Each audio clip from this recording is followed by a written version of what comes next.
We'll delve the deepest, darkest tomb. We are the brave companions. We'll brave the ancient forest gloom. We are the brave companions. We'll slay the lich. Hey guys, welcome back. Sorry about the delay. Work got a little crazy there for a minute, but luckily that's over with, so we should be back on track for more regular updates. So on the last episode, Mariciel snuck into this cavern while these goblins were arguing with each other and murdered one of them by stabbing it in the back. Everybody else came out of the trapped room and are preparing an assault on these goblins.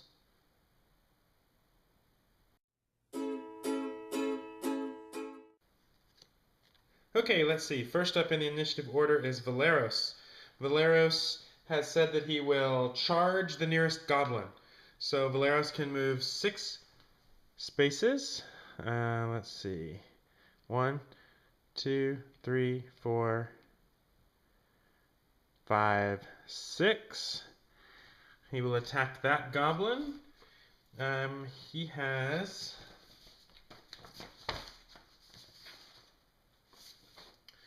an attack bonus of +4 with a +2 for his charge. So he rolls a 13. That's a hit. He does 1d8 +4 damage. Plus, I think he gets 2 extra for the charge as well. So if I can find the d8, that's one. Oops, he does 9, 10, 11 points of damage.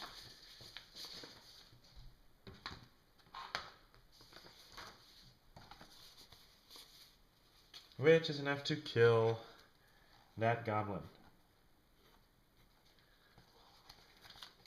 So once again, Valeros keeps up his streak by murdering yet another goblin.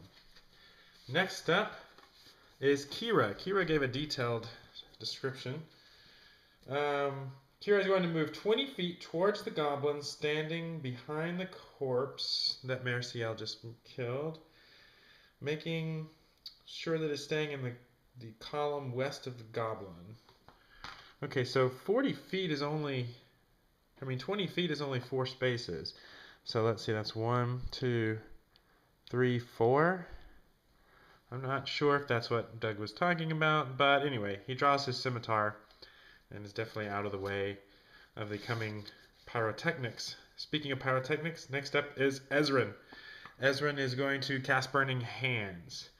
Now, Lee was not very specific on this, but I'm assuming he's going to move 6 spaces, which is his maximum allowed movement, so that he won't catch too many people in the burst. So let's see if he can make it. He's got 1, 2, 3, 4, 5, 6 maybe? Or he probably, or there, possibly. Okay, so a cone will go out 1 space here, then 3 spaces, 1, 2, 3, and then 3 spaces, 1, 2, 3.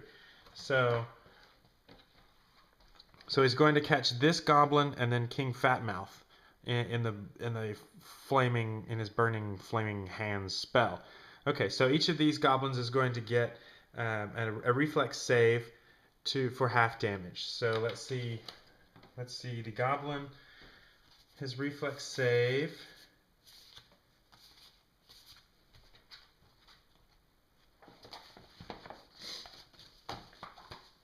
His reflex save is a +2. Now the DC for this is going to be 11 plus Ezran's intelligence, so that total of 14. So he's going to see how he rolls.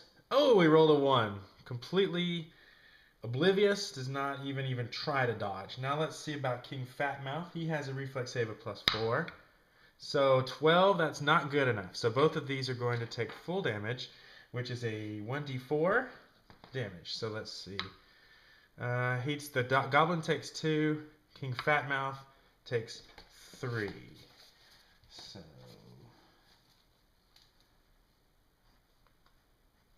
King Fatmouth has been injured,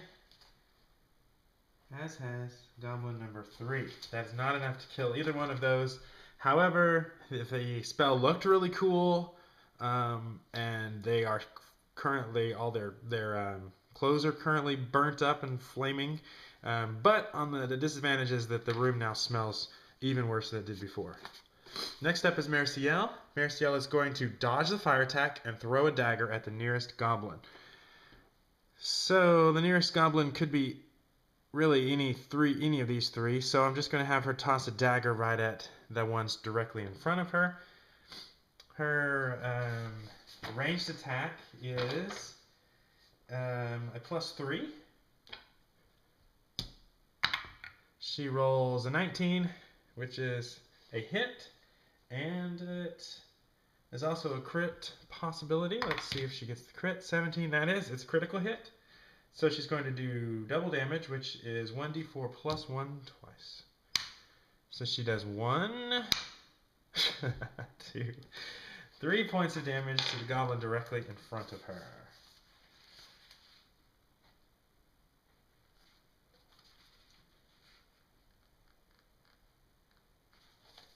Okay, so he is definitely injured, and he's also really angry. That brings up Goblin's turn. Alright, since he was just attacked by the elf, he's going to charge forward 1 space, or move forward 1 space, and attack Marciel. The Goblin's melee attack is a short sword +2. That's a hit. That's a crit possibility. 9, 10, 11. Marciel's AC is a 16, so that's not a critical hit, but it is a hit. So he does 1d4 damage. 1 point of damage to Marciel. So this is like, you guys cannot roll. Marciel has 8 hit points left. Now the next goblin will just attack Valeros.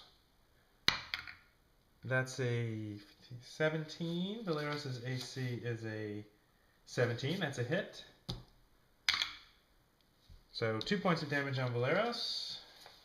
So his armor soaks up most of that. Valeros has 9 hit points left. Next up is Amire. Amire said she will power attack on the goblin in front of Fat Mouth, unless that goblin is dead, and then it'll attack Fat Mouth with a throwing axe. Okay, so Amire's movement, I believe, is 6 spaces. Let me check that. Oh, she's got fast movement. Okay, so she can move up to 8 spaces.